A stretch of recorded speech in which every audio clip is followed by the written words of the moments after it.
Purple king লম্বা বেগুন দেখতেছেন, অসংখ্য বেগুন, শুধু বেগুন আর বেগুন, বেগুনের তুলনা হয় না। আলহামদুলিল্লাহ, আল্লাহ তাআলার নিয়ামত। দেখতেছেন অসংখ্য বেগুন, এটা সারা বছরেই এগুলো রোপণ করা যায়, এগুলো চাষ করা যায়। 1 2 3 4 5 6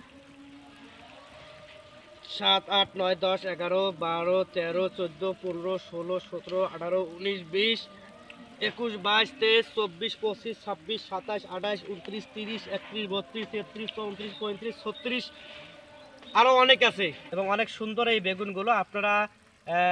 আপনাদেরকে সাজেস্ট করবো আপনারা পার্পল কিং রোপণ করতে পারেন, পার্পল কিং গাঁথতে পারেন, এর থেকে অনেক ফায়দা হবে ইনশাল্লাহ এবং এর ফলনও অনেক ভালো হবে। এবং এই পার্পল কিংয়ের ছাড়া আমরা বাংলাদেশের যে কোনো জেলায় বাসযোগে এবং কুরিয়ারের মাধ্যমে সেল দিয়ে থাকি। আপনারা আর দেরি না করে আমাদের স্ক্রিনে দেওয়া নাম্বারে অবশ্যই যোগাযোগ করুন। ইনশাআল্লাহ আমরা আপনাদের কাঙ্ক্ষিত স্থানে বাসযোগে এবং কুরিয়ারের মাধ্যমে পৌঁছে দেবো ইনশাআল্লাহ।